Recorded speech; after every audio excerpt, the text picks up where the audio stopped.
no one will say that it's very easy to memorize the differences between exotoxins and endotoxins. They are not at all easy. Usually the students, they memorize the one side and then they just forget about the other. Or they write the exo under the endo and endo under the exo. It's a very, very important university question. We all know this.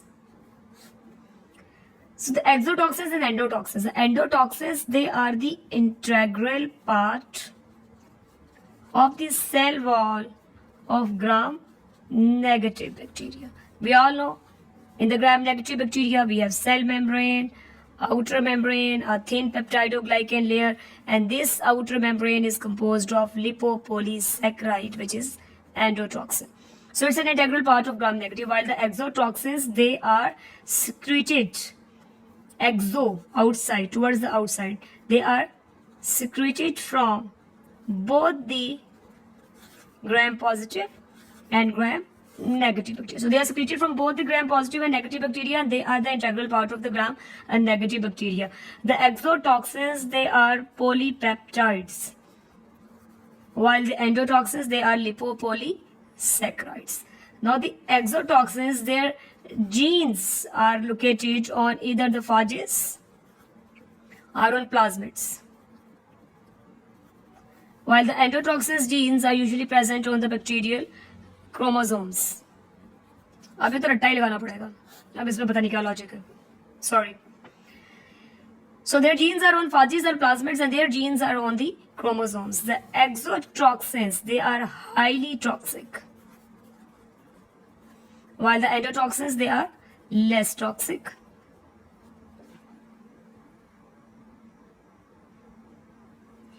The exotoxins, they are antigenic.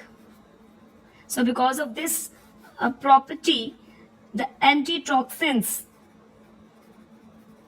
means antibodies are formed against them, so they can be used in the vaccines. Two very important antitoxins are the diphtheria toxides and tetanus toxides. Now they are highly toxic and they are less toxic. Exotoxins are antigenic and they are not antigenic. They are usually not very stable, easily killed at 60 degrees centigrade.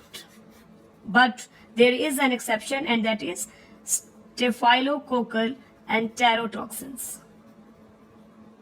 While the endotoxins, they are usually stable at 100 degrees centigrade. The endotoxins of the bacteria, they usually survive, so that's why the IV fluids, for the complete sterilization of the IV fluids after the autoclave, they should always also be filtered. This is there in the chapter of sterilization and disinfection. So exotoxins, endotoxins, they have the various mechanism of actions. While the endotoxins, they all usually have only one mechanism of action. They release the tumor necrosis factor, various interleukins, causes fever, causes shock. While the exotoxins, there are too many mechanisms and then too many actions. A few examples, like we have diphtheria toxin. It causes ADP ribosylation of elongation factor 2, and hence it inhibit the protein synthesis, and the same mechanism of action is also of Pseudomonas exotoxins. Is exotoxin A. We have Clostridium tetani, means the tetanus toxin. It causes the inhibition of inhibitory neurotransmitters GABA and glycine, and it causes spastic paralysis. We have botulinum toxin, which causes inhibition of the release of acetylcholine at nerve synapses, and it causes flaccid paralysis. The Vibrio cholera and enterotoxigenic E. coli, they both causes ADP ribosylation of GS protein. So there is increased outpouring of the fluid and the watery diarrhea. We have Bordetella pertussis, which causes the whooping cough. It causes ATP ribosylation of GI protein. So there is inhibition of the ciliary activity. Then we have perfringens toxins, which is lecithinase. Then we have Shiga toxin. It causes inhibition of the protein synthesis by removing one adenine from the ribosomes. Enterohemorrhagic E. coli and the Shiga toxin, they both have the same mechanism of action. So these are the various examples of the various exotoxins which have the various effects then.